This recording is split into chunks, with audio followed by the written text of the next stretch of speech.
On the Talkback Show, on the radio, or whatever audiovisual device you choose to use, welcome to the GBC podcast, where we talk about the Packers and our hometown of Green Bay.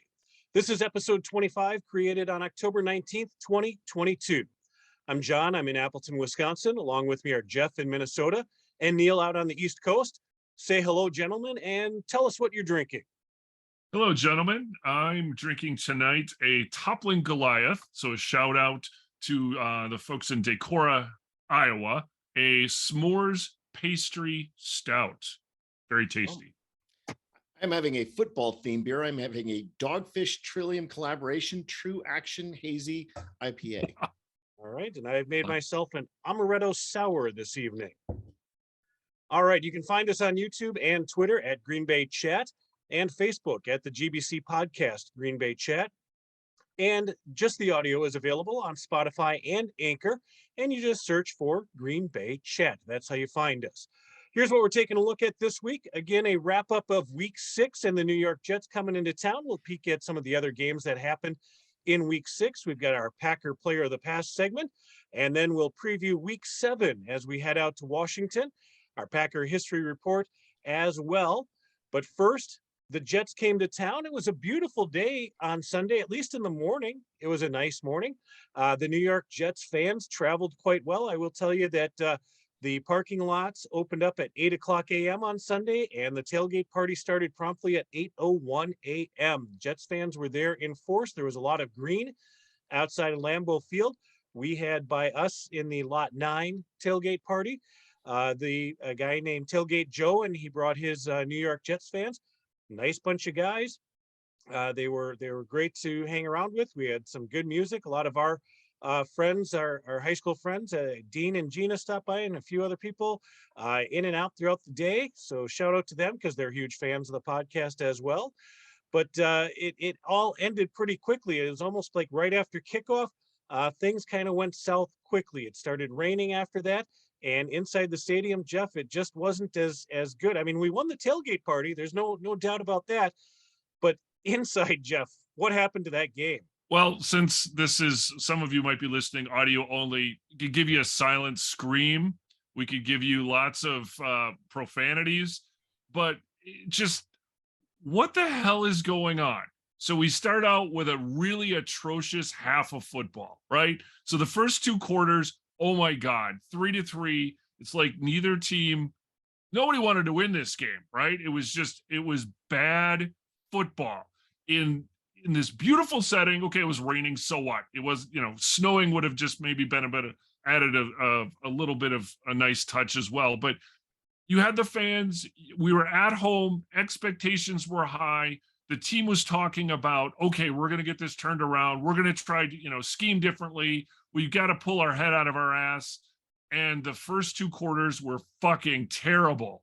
Okay. I don't think there's really a good way to sugarcoat that. We'll just call it like it is. And then, halftime comes in. All right, maybe they can make it. Maybe adjustments will be made. Oh yeah, adjustments were made all right for the Jets. Oh my God.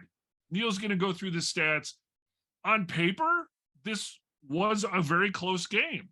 If anybody, if you watch the game, however you watch the game, it wasn't freaking close at all. It was not even close. It was a travesty. Well, as we've said before, there's only one statistic in the game that matters, and that's how many points you put on the board. So even though the rest of the statistics could be pretty even up or terrible if you look at some of them, but really that very first play of the game. Now, to give you an idea, so when we get our tailgate party done in the parking lot, we actually stay and watch the game in the parking lot. We get a TV set up with we can't call it rabbit ears anymore, but it's an antenna. So we watch the game. We're about 5 to 7 seconds behind. So we'll hear the crowd before we see it on TV. And we had just barely gotten the TV set up to find out there's a review going on to determine whether Rodgers had opened up the game with a pick six there. And that really was that set the tone, didn't it? The entire game, wasn't it? Yeah, absolutely. It was an awful throw. It was a short hop, but it all it was very conceivable. Oh, well, that's a great way to start the game. I would like to apologize to Jeff and to John because over the last few weeks, I've been very defensive of the asshats, and I'm saying, oh, last week we're like rated 10th in the NFL as far as special teams are concerned. I apologize for all that positive talk about the asshats, because in the end, the asshats cost us the game more than anybody else. A blocked field goal, a blocked punt return for a touchdown, that cost us the game more than anything else. At a fundamental level, yes, that may be letting the offense off the hook, but I think the asshats failed us more than anyone else in that game. Now, having said that, let's look at our drives from the first half. Jeez, Punt, do we 3 have and out. to? Punt, Really? 3 and out. Blocked field goal, punt, fumble, turnover on downs, and then a field goal in the one drive that we did at the end of the quarter. And it did not get better in the second half. Punt, blocked punt, one touchdown, turnover on downs, turnover on downs. That is the summary of our drives in the game on Sunday. Did you just throw up in your mouth a little bit saying that? I mean, it's unbelievable. I don't know how Aaron Rodgers team, how a team with Aaron Jones is doing something like that. And of course, there were elements as far as what we're doing. Most notably, Rodgers' baseline numbers, 246 yards passing. So that looks reasonable. But he was sacked 4 times. So he was only 210 net yards passing, 41 attempts, 45 times dropping back. But the big number that everyone's been focused on, I think correctly, is that Aaron Jones had 9 rushing attempts for 19 yards. He had 4 touches of the ball in the first half.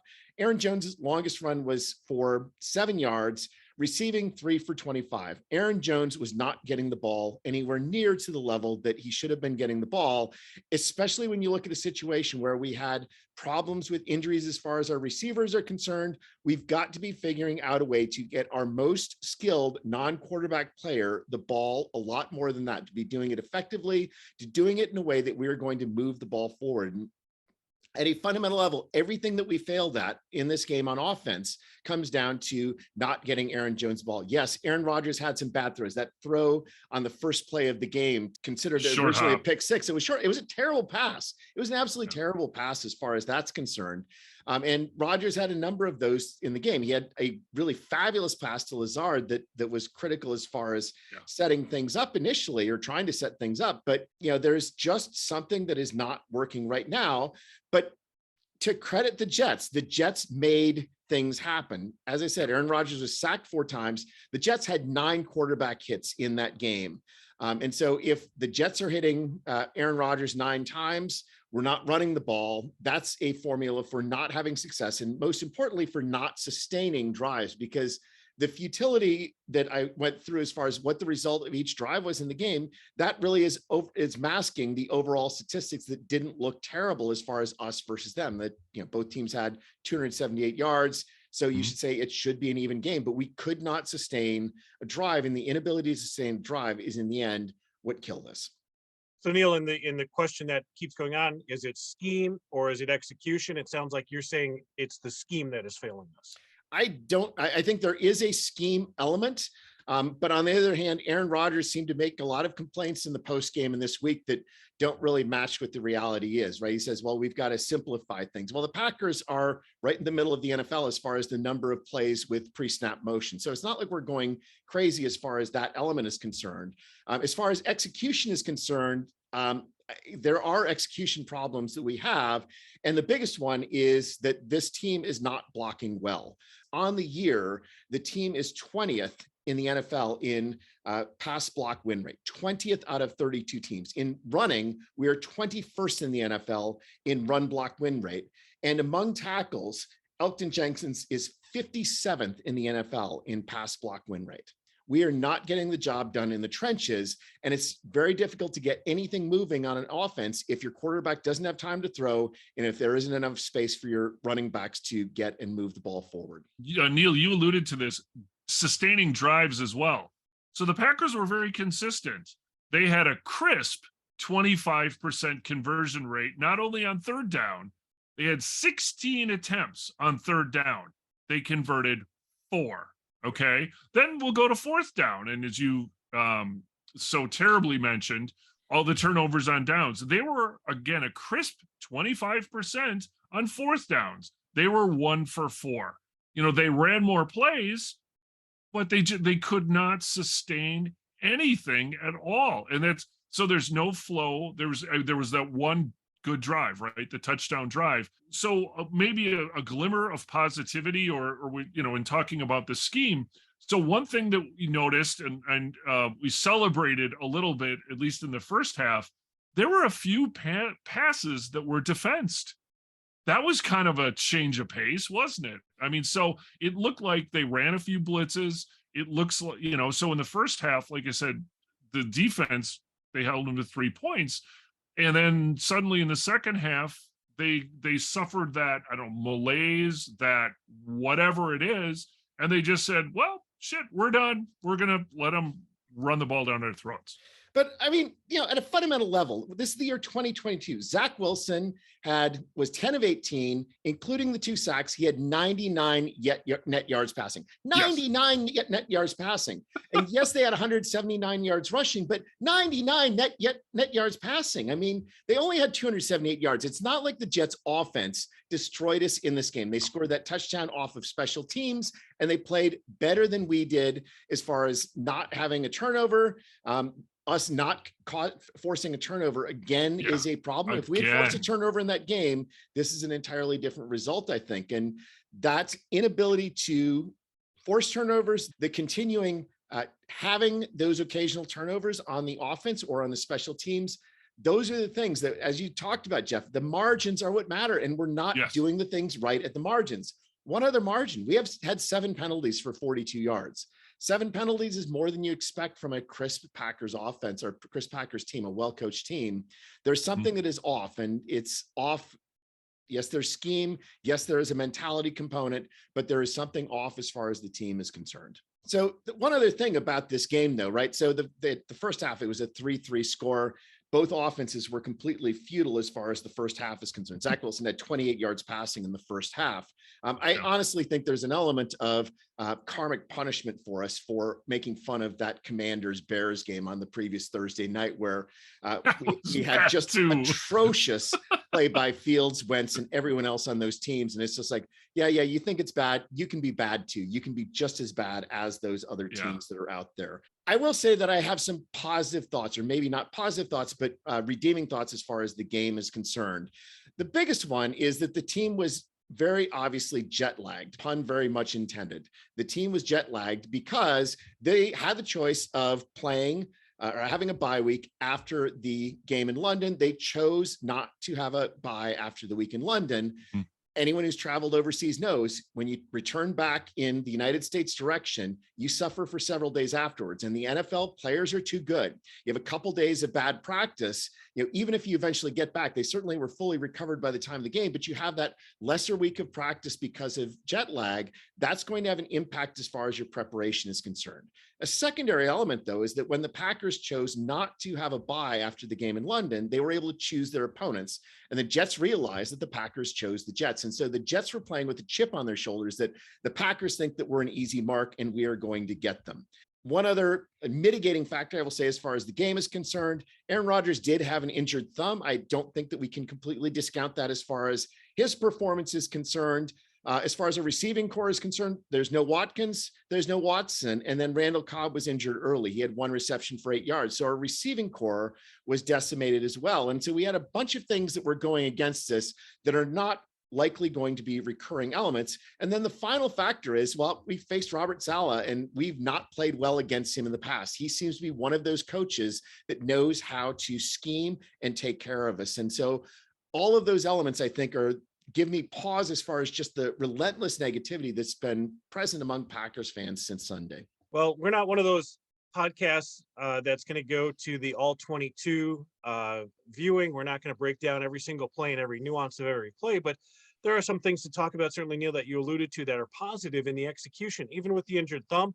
I think that Rodgers, he's still playing well.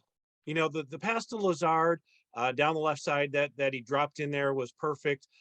He takes a couple of hits. He's still playing that he's showing that he's not giving up. Jeff, we know Jeff loves the tight ends. Jeff, you got some Tunyon time this week. There was some good of that, yes. But the blocking up front, I think, Neil, I wanted to have you talk about that a little bit more, just because Neil's our resident lineman here. Bakhtiari, I think, is doing all right. Bakhtiari seems like he's back. and we thought Elton Jenkins coming back. It's almost like Jenkins is regressing, unfortunately. And this is a guy who, is an all-pro. But he's also so versatile. He's a guy that's been moved around the offensive line. Is that fact that he's been moving around affecting him, or is he just maybe not ready to come back? What are you seeing on that right side of the line?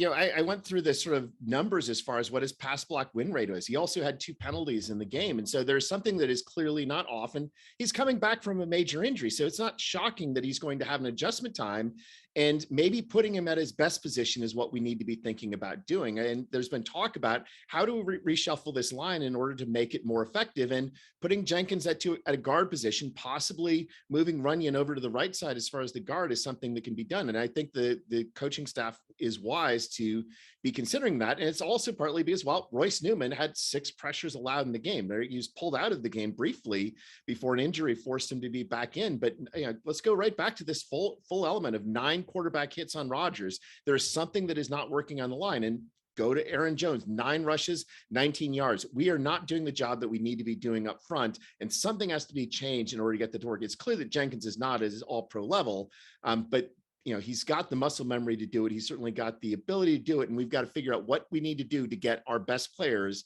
playing at their best level. A couple of things, though, as far as the positive, right? You mentioned that Aaron Rodgers is not doing poorly, but he's also not playing at the level that we expect. And so there are a couple of statistics on Rodgers on the year that I think are noteworthy. So Aaron Rodgers in a clean pocket, so not a normal situation we've had, but Aaron Rodgers out of a clean pocket is only 16th in the NFL as far as completion percentage, 19th as far as percentage of passes that are deemed to be catchable, 13th in quarterback rating.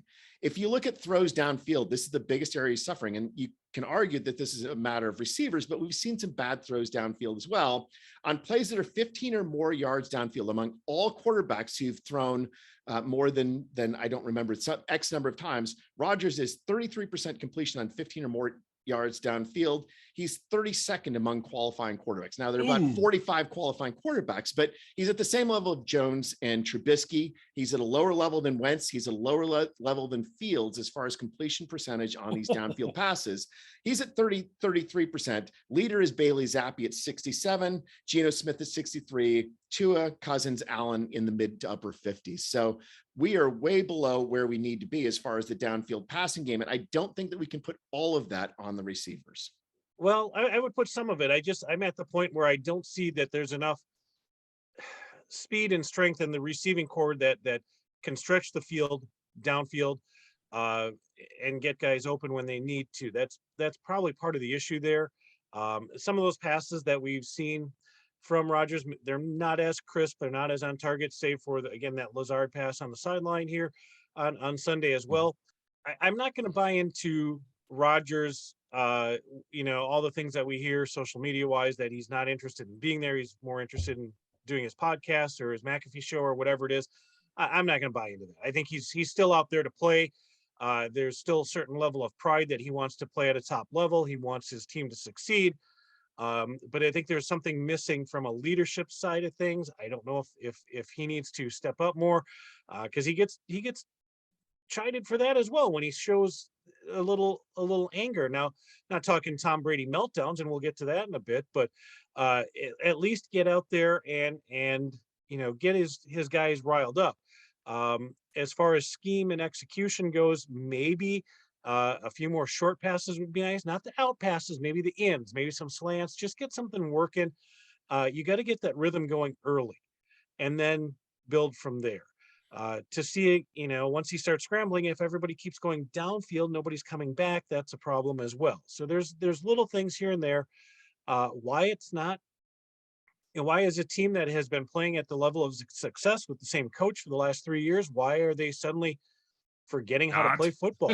Yeah, what has happened? And that's I think the question that is being asked the most. What is happening? Is it in practice? Is it when you get to the games? Well, we're asking it, there is some uncharacteristic things that have happened this year, the fumbled handoffs. Yeah. We've never seen that. I mean, that's just something that doesn't happen. And we've seen that happen a few times, a Rodgers pick six, but just kind of it's, I don't know if it's bad luck, bad karma, like you said, or if there's just, luck favors they're prepared, and maybe there's something that they're not doing behind the scenes in their prep work. Maybe something has changed. I mean, yeah, fundamentally, these are the same players. The NFL hasn't changed that dramatically. The defense is supposed to be better. But so the defense is allowing points, but if the offense just said, hey, we're just going to go out there and do our thing and score, but they're not. I mean, it's not happening. And there's very few quarters that we've seen so far this year, much less halves, certainly no games, but very few quarters where it's been like, okay, this is clicking. This seems familiar. Everybody seems comfortable. This is going well. That's not happening. It's 3 and outs. It's poor execution. It's, oh my God, what the hell was that? Or that's throw's not even close, or it's a dumb penalty, or it's just something that's contributing. And Neil alluded to it just briefly. And I kept texting it this last game. It's like the margin of error is so small with this team.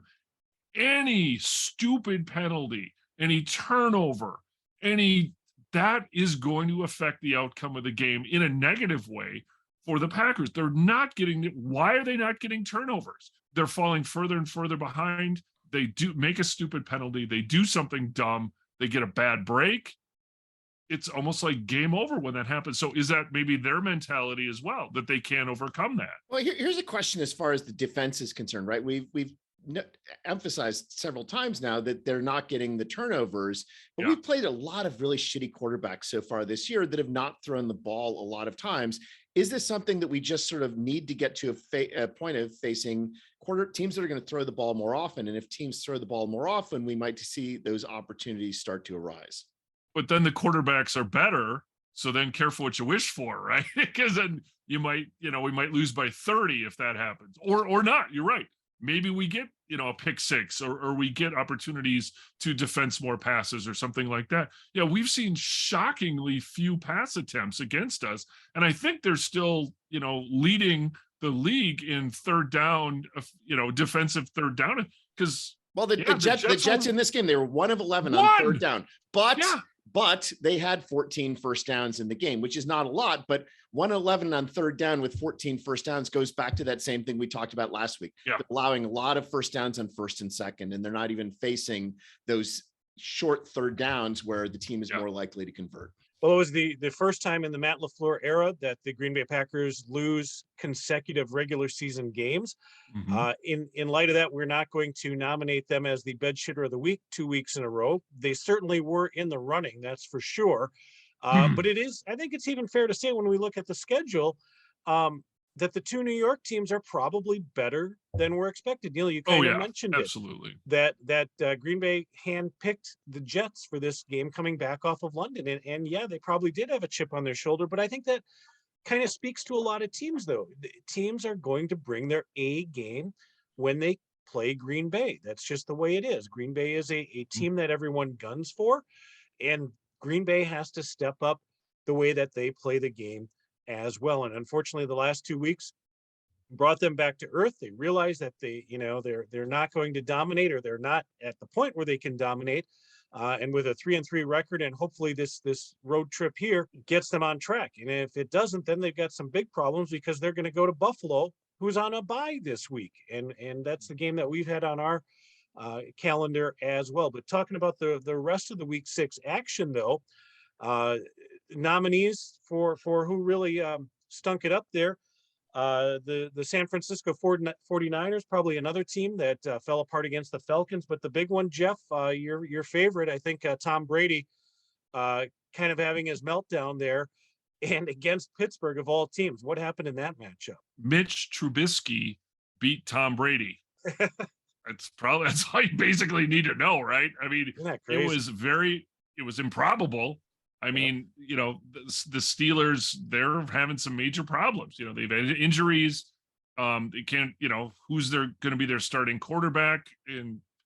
But wow, that's one, I don't play, knockout leagues or pick'em leagues. Thank God. I mean, that had to anybody that survived the first number of weeks, and that seems like a no-brainer, right? Oh, the Steelers just are in disarray. They don't have a quarterback, and they win. Again, this is why they play the games. This is someone that's a parity that the NFL is looking for.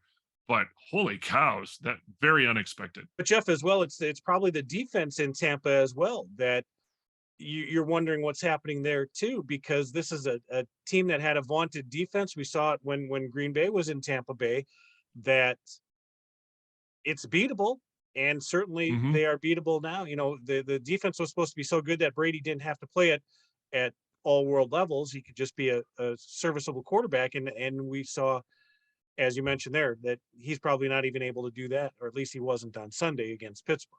Well, and for them, what's interesting is that, kind of the Tampa and the Packers were, highly, these are Super Bowl contenders. Well, kind of, morass right now. Now, for Matt LaFleur, obviously this is his 4th year as head coach.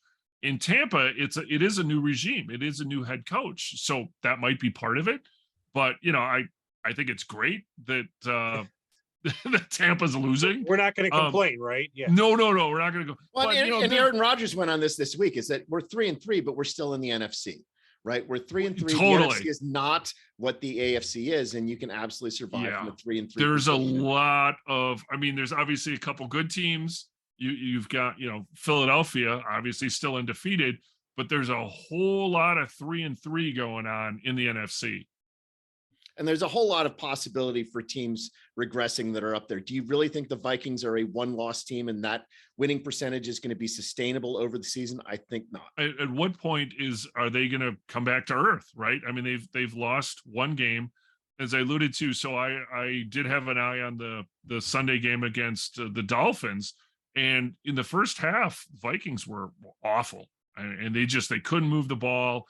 It was, I don't know, maybe they were jet lagged going to Miami. It was hot in Miami, but they did what they needed to do in the second half. Obviously they did win pulling away, but man, that first half wasn't pretty either. So terrible passing, bad execution, but they figured it out. And that would be nice if we could do the same.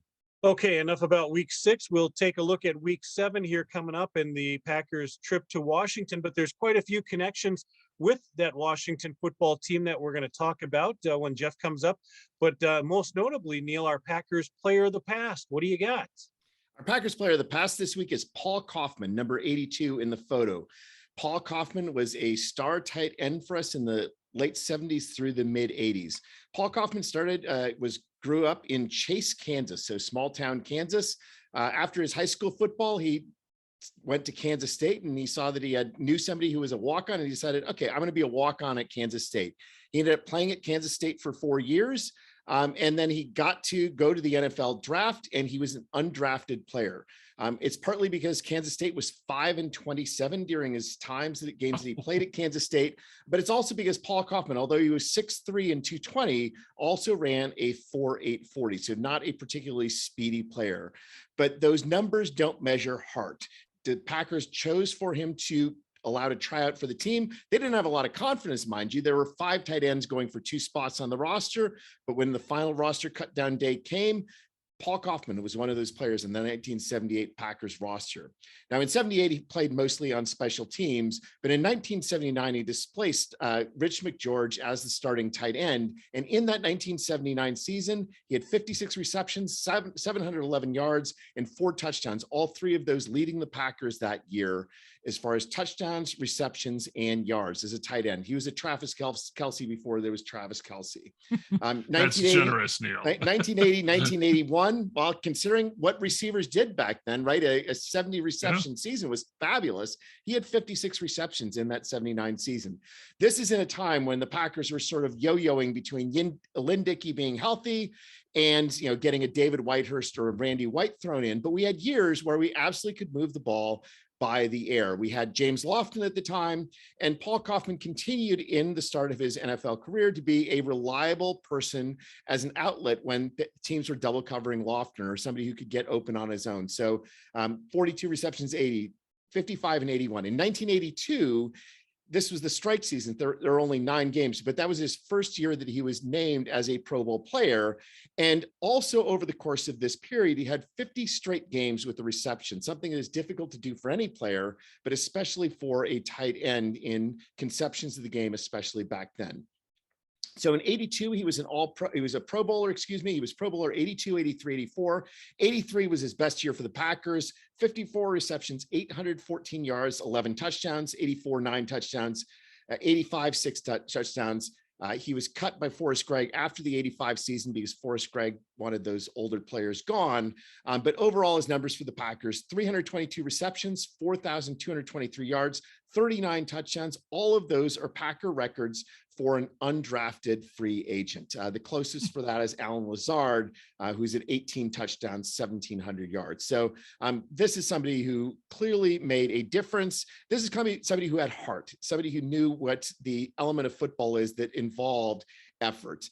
He was named to the Packers Hall of Fame in 1994. He's also in the Kansas Shrine Bowl Hall of Fame. But the reason why he's this week's Packers player of the past is because of the 83 season and one specific game in the 83 season. But before we get to that game, I want to give you context of where we were as Packers fans. So in 1982, the Packers made the playoffs for the first time in a decade. It was the strike year, but the Packers were 5-3-1. We played in the playoffs against the St. Louis Cardinals, won 41-16 before losing to Dallas in the next round. But this was a team that was based on the passing game. Lynn Dickey throwing the ball. We had James Lofton, a future Hall of Famer, and we traded for John Jefferson before that season. And in that win against the Cardinals, which I was at, Dickey was 17 of 23 with 4 touchdowns, including a 60-yard touchdown pass to Jefferson, another 7-yard touchdown pass to Jefferson, and a 20-yard pass to James Lofton. Paul Coffman also had 4 receptions in that game. Now, in that 82 season, Washington won the Super Bowl. This was the start of Washington being one of the great teams in football, a really fabulous stretch for that team. They beat Miami in Miami's only Super Bowl appearance with Dan Marino, beating Miami. Mark Mosley was the MVP of that season, which is one of the funniest MVPs as far as the NFL is concerned, but that just points to the weirdness of that strike season. So the 1983 season comes along. The Washington football team is the defending Super Bowl championships, and they are on a roll. When they came to Green Bay, they were 5-1. They had star power. In addition to Joe Gibbs, they had Joe Theismann as the starting quarterback. They had Art Monk as a receiver, a future Hall of Famer. They had John Riggins. They had the Hogs as far as the line were concerned. This was a team that had charisma. There is clear why the National Football League wanted them to be on Monday Night Football. But the Packers got to play on Monday Night Football as well. And back in those days, that was an absolute rarity. It was only the best teams that got to play on Monday Night Football. It was the only island game that was out there. It was the spectacle.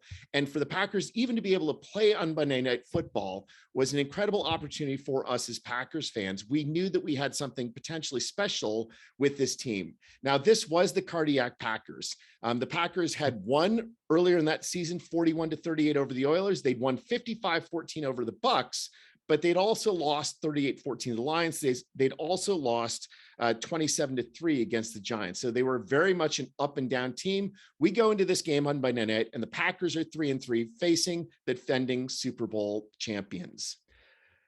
And then the game started. And this was a game that Jeff was at. It's a game that I was at. It is the most incredible regular season game that I have ever attended. It was a game that was absolutely back and forth. In the first quarter, it started out with Mike Mad Dog Douglas returning a fumble for a touchdown to start us out. The Washington team came back with a fumble return, 7-7, Centerwood field goal, Mosley field goal, 10-10 at the end of the first quarter. Get into the second quarter, Lynn Dickey had a 36-yard touchdown pass to Paul Coffman to put us ahead 17-10. Riggins scored a touchdown to tie up. Another Lynn Dickey pass to Paul Coffman to put us ahead 24-17. A Mosley field goal before halftime makes it 24-20 at halftime. So the ball is moving back and forth. Both teams are just pushing on offense. Over that year, Washington had the #1 scoring offense in the NFL on the way to a 14-2 record. And the power of the Washington offense was shown as far as this game was concerned. But the Packers had an offense too, and they were not willing to stop. It was an electric atmosphere as far as Lambeau Field was concerned. Yet in the second half, we had Jerry Ellis with a touchdown to make it 31-20. Mosley field goal. Theismann touchdown brings it 31-30. Mosley field goal at the end of the third. The Washington football team is ahead 33-31 at the end of the third quarter. You think, wow, this is a really high scoring game. And you've seen nothing yet as far as that game was concerned. As you're watching this go back and forth, you figure, well, it's very much a situation where the team that has the ball last might be the team that wins. Gary Lewis had a 2-yard run to put us ahead 38-33. Riggins touchdown, 40-38 for Washington. Lynn Dickey to Mike Mead, a name that I had forgotten, touchdown, 31-yard touchdown pass, put us ahead 45-40. Theismann brings it back with the touchdown pass to Washington to make it 47-45 Washington. We get the ball back.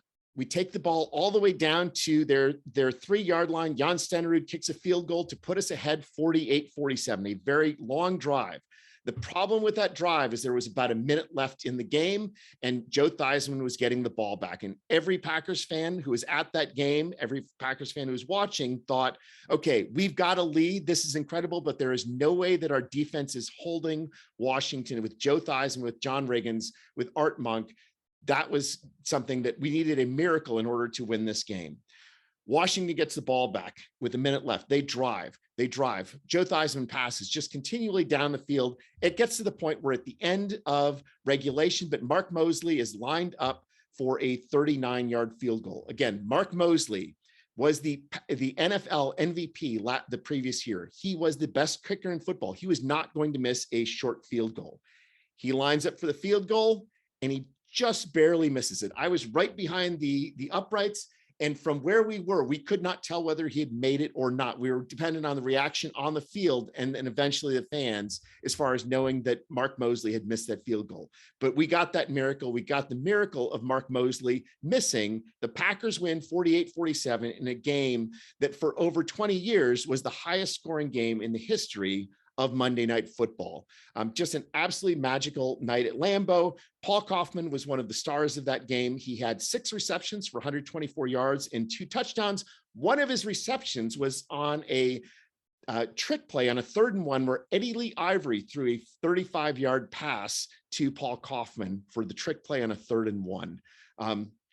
The game is available on YouTube. I recommend anyone who saw that game the first time or anyone who's not seen that game, go back and watch the highlights, because it was a magical night. But it was a magical night globally for us as Packers fans, because we thought this was a changing of the guard. We had been used to the Packers being a losing team. They had made the playoffs the previous year, and now we beat the defending Super Bowl champions on Monday Night Football. We had what we thought was the best offense in football. We were a team that was going to be on the rise. Unfortunately, we ended that year 8-8 because we were very much the cardiac pack, up and down. Bart Starr was fired at the end of the year. It was not the start of a glorious era for Packers fans, but it was a glorious night of football for all Packers fans. So to memories, a little fuzzy. I was 14 years old. I just turned 14. So I was junior high. It was a school night, obviously, but I do remember being there. It was somewhat cold. It was October 17th, 1983. And, but Neil was right. It was electric. I mean, this was our Super Bowl, right? I mean, it for the year. Unfortunately, we couldn't move past that. Again, it was the end of an era for Bart Starr. But yeah, it was just, it was crazy, and it was exciting, and it was fun football. And it kind of, it was, I wish it could have been, it took another decade really before things really kicked in for the Packers. But for that one magical night, it was special. We beat the Super Bowl champions in a very, very exciting game. Well, but so much of sports is about hope, right? So in that 82 season, 83 season, especially beating Washington, we had hope. We thought we were going to go from being this doormat team to some team that was going to be a team that would continually go to the playoffs. Maybe we could even think about the Super Bowl. The 89 Packers sort of had that magic as well. And then we finally got that magic. Literally that magic. Yes, exactly. And we finally got that being sustainable in the 90s. But this was the season that we had the greatest hope as Packers fans, where it's like, we know we have something. We know we have an offense that has stars at both wide receiver positions. The trade for John Jefferson. Yeah. We had a star at tight end, the best tight end in football that year. We had Lynn Dickey, who would throw the ball with reckless abandon. not always for good purposes, but you knew he was going to sling the ball downfield and things were going to happen. And it was a team that was enjoyable to watch because of all that offense. It was not 6-3 slugfest or anything like that. It was a team that was going to move the ball. It was a team that was fun. And unfortunately, they couldn't do that consistently. And that was the end of that. One other note as far as that game is concerned, though, as Packers fans, we of course all had our favorite players. And so the Packers had a player named Mark Murphy as a safety, but there was a better Mark Murphy that was on the Washington football team that year. We had both teams with a safety of Mark Murphy versus Mark Murphy. That Washington safety, Mark Murphy, is now the Packers president. One other note on Paul Coffman. So my cousin, Tina, she's, I think, 8 or 9 years older than us. And she was a West Sider and had a job just south of the stadium there. It's the old Potts Avenue is now Mike McCarthy Way, but it's the next block south of that. I forget what street that is, on that corner with Oneida Street. It's now a Ticket King, but that little building used to be a donut shop called Mr. Donut, not Dunkin' Donuts, Mr. Donut. And Tina was a donut maker. She made the donuts, and she had 2 regular customers during the football season in the mornings that would come in rather early to buy donuts for their teammates. And it was David Whitehurst and Paul Coffman. And she was able to, chat them up and make friends with them and things like that. And that's what the way Green Bay was, you hang out with them. Maybe you have a drink at the bar, or maybe you sell them donuts in the morning. That's just the way Green Bay is. And a good amount of information as well, Neil, about the Washington football team of the past. But that football team has a new name, the Washington Commanders, and this is going to be Green Bay's first time in Washington under that moniker of the Commanders. But when we talk about a team that is just called a football team, it lacks identity. And I almost feel, Neil, a little bit like Green Bay has lost its identity as well. We talked about it earlier in this Jets game, and even combined with last week. Green Bay needs an identity. The defense isn't defending like we expected it to. The running game isn't running like we expected it to. And if it was an automobile engine, the pistons wouldn't be pissing like we expected them to. But what's happening? Where is our identity? Are we going to find that identity going to Washington this week? I feel good about the game against Washington. Now, I felt good again about the game against the Jets, but I at least could see how the Jets game could have gone south based on all of the things that we talked about previously. Fundamentally, the problem Washington has is that they're just not a good team. They were not a good team last week, and they played the Bears with Carson Wentz at quarterback, where Wentz had 86 net yard passing. 86 net yards passing. He broke his finger. Come on. He had 86 net yards passing. This has been a consistent problem of him the whole year. This is a team that was not good throwing the ball, but they also were not good running the ball. They only ran for 128 yards. So sort of the downfall that we've had this year when playing quarterbacks that don't throw for that many yards is that we're allowing 200, 250, almost 300 yards rushing in one of the games. This is not a team that is dominant on the ground either. So I don't think that we have to worry about their offense doing to us what the Giants did to us and what the Jets did to us. Now, what we do have to worry about as far as this game is concerned is that defense. And so in that game against the Bears, Justin Fields was sacked 5 times. Justin Fields was the subject of 12 quarterback hits. That's ignoring all the times that he ran the ball. Justin Fields had an overall decent game passing. The Bears had 37 rushes for 238 yards against Washington. They were able to move the ball against Washington against a defense that was absolutely making life miserable for Justin Fields as a quarterback. And so I think that sets up what the game plan the Packers need to have. We've talked about we need more touches for Aaron Jones. We need more touches for A.J. Dillon. Well, this sounds like the game to do that. And let's not have Aaron Rodgers get hit and hit and hit and hit and hit again.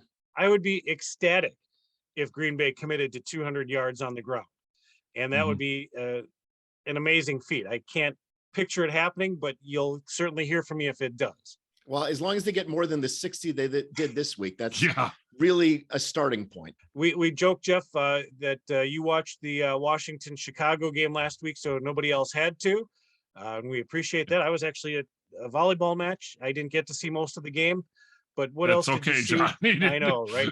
What else did you see with Washington? Where's Green Bay going to win this game?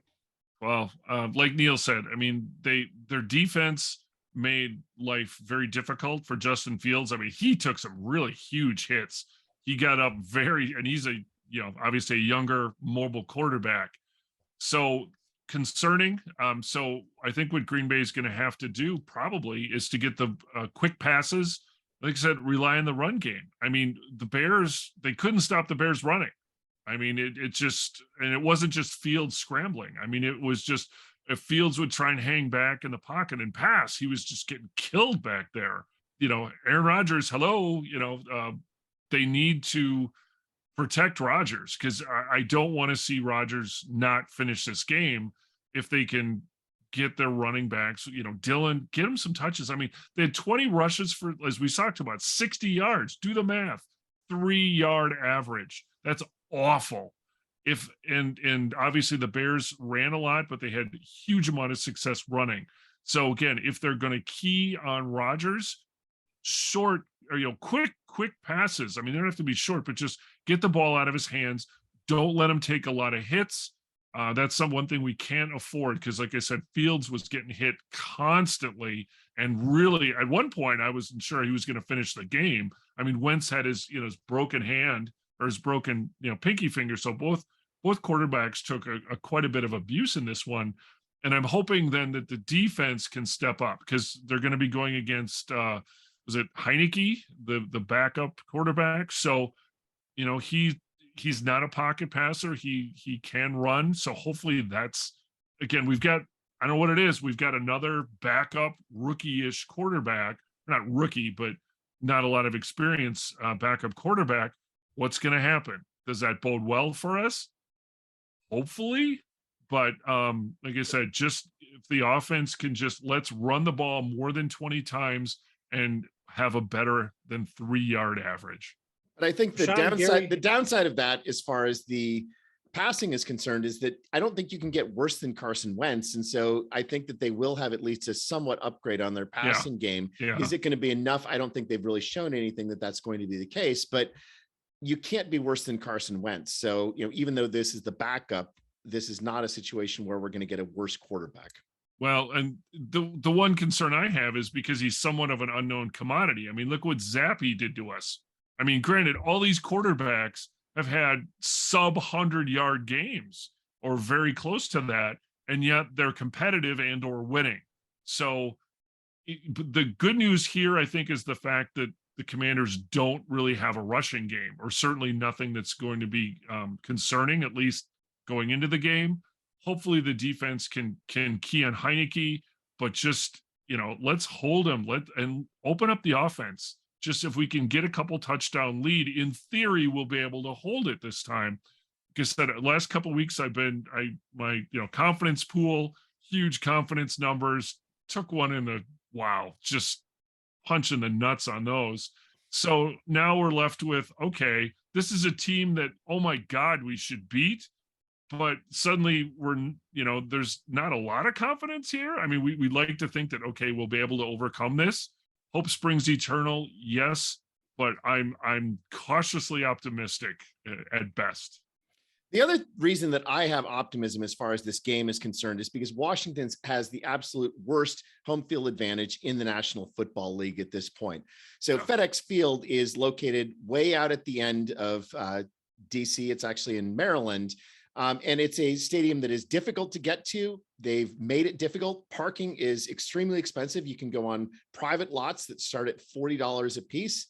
You can take the Metro there if it's a daytime game. This is a 1:00 Sunday game, so you can, but it's about a mile walk from the Metro station to get there. So it is a stadium that is inherently difficult to get to. And with all of the problems that Washington has had on the field and off the field, as far as people hating Daniel Snyder, as far as people hating the former name of this team, and this imagery that was used for the former name of the team is something that occurred constantly as far as the game. Their theme song, "Hail to the Redskins," every time they scored, this horrible song with all of this horrible imagery was played in the stadium. It's a terrible place to watch a game.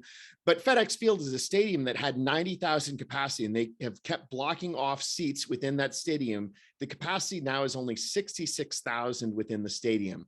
That's why the NFL wants to get rid of Dan Snyder. They can say it's because of all of the shenanigans that have occurred, they would be able to completely ignore that if you were selling out a 90,000 seat stadium and getting the huge revenue for the game. But the fact is, Washington's an easy stadium to get a ticket to. I've got lower level seats near the Packers tunnel. I got them for $117 on Ticketmaster. I mean, it's just, this is not a team that is generating the revenue. And that's the problem that the NFL owners have with Daniel Snyder more than anything else. If you were generating the revenue, they'd be more than willing to ignore it. This is a team that fundamentally lacks an identity compared to those great teams that you had in the 80s and going into their further history. And it lacks an identity because Dan Snyder has sucked the entire life out of this Washington fan base. It's a place that just does not feel like it has a home field advantage, even when you've got partisans who are there. So do you think there'll be a lot of Packer fans there then? So last game, I've been to 3 games at FedEx Field. I'd say, if I had to guess, I'd say it's probably being about 10% Packers fans. It's not going to be a lot just because, I don't know, there are Packers fans everywhere, but it's not a destination for people to travel to. Well, like you said, the stadium's lousy and it's not easy to get to. It's lousy. So. It's a difficult location as far as getting to it.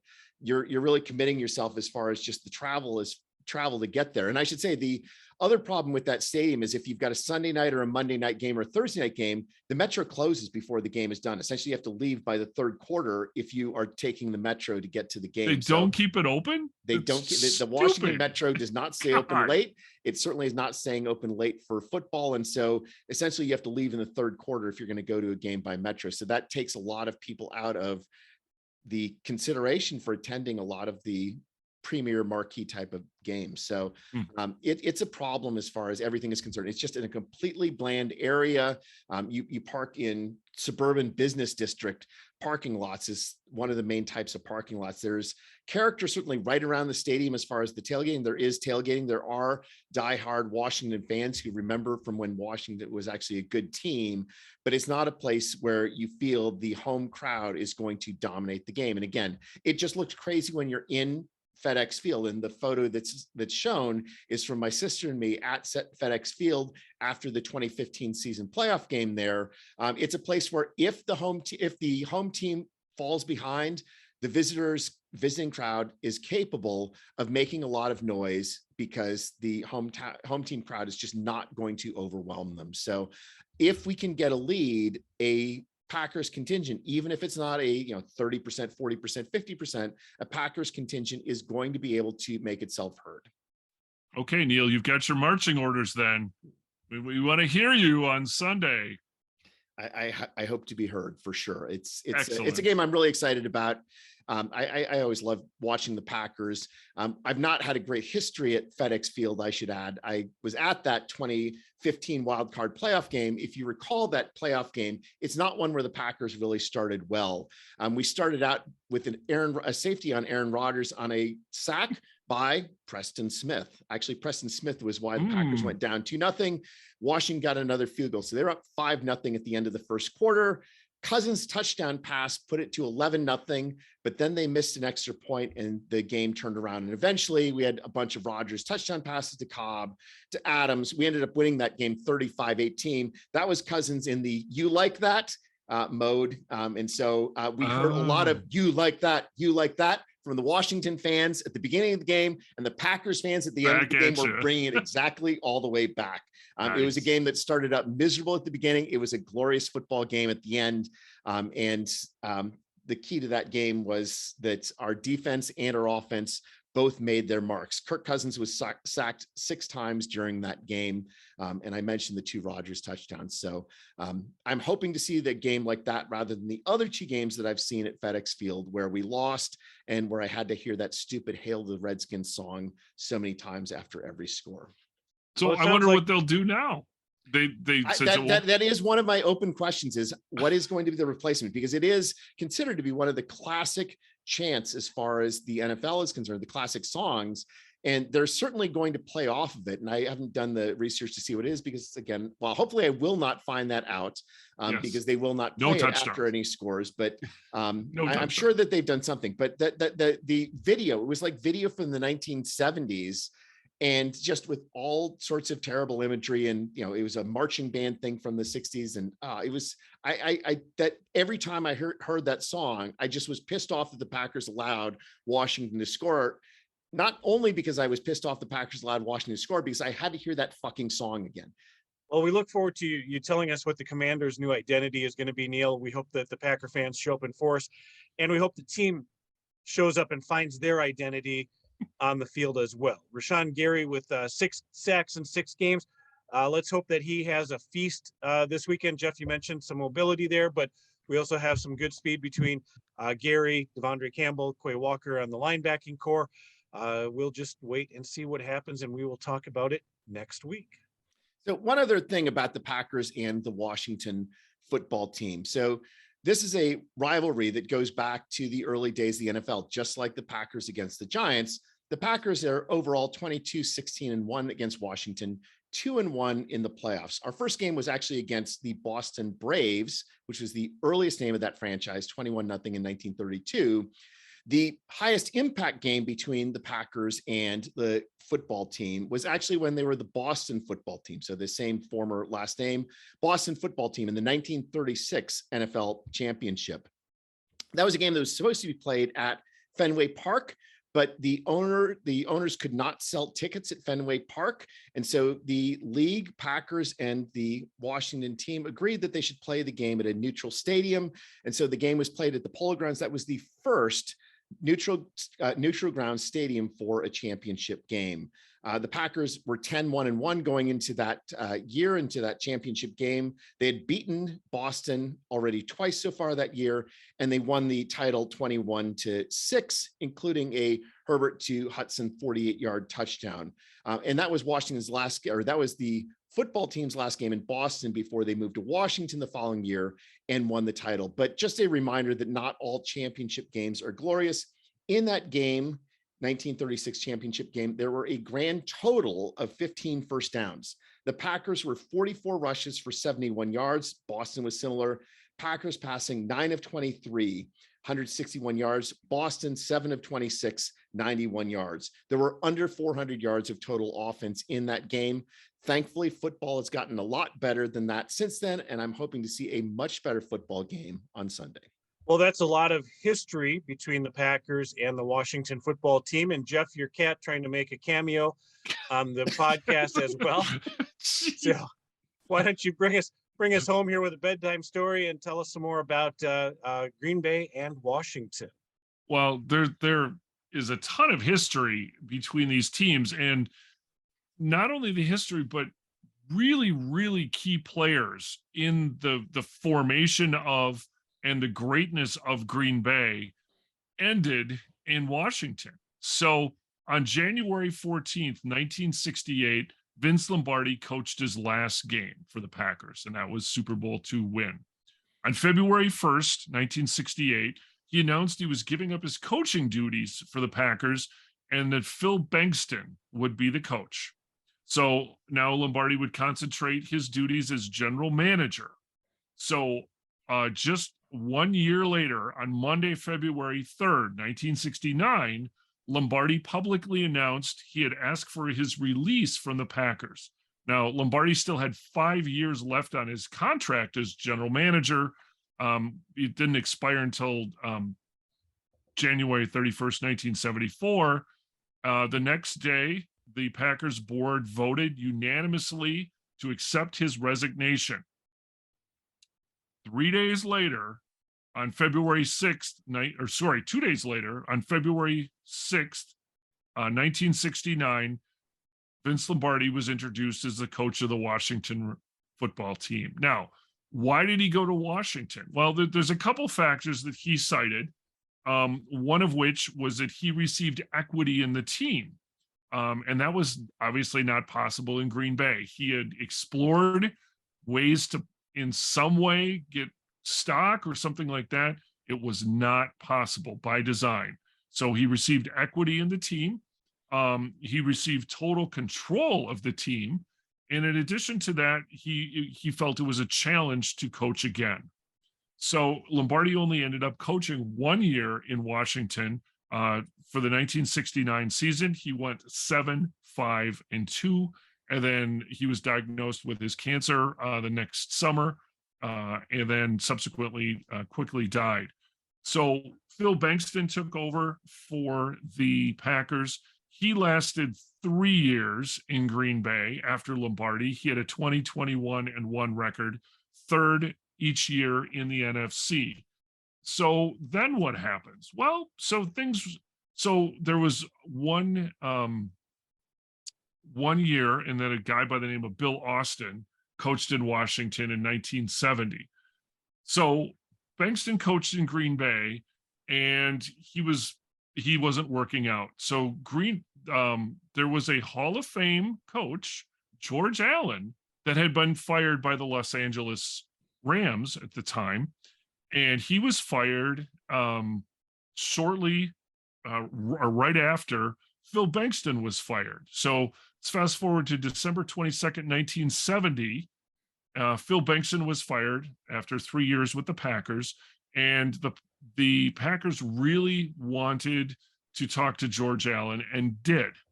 So at the time, the Packers team president, Dominic Olejniczak, flew to Los Angeles. He met with Allen in the Polo Lounge at the Beverly Hills Hotel, and they discussed job possibilities.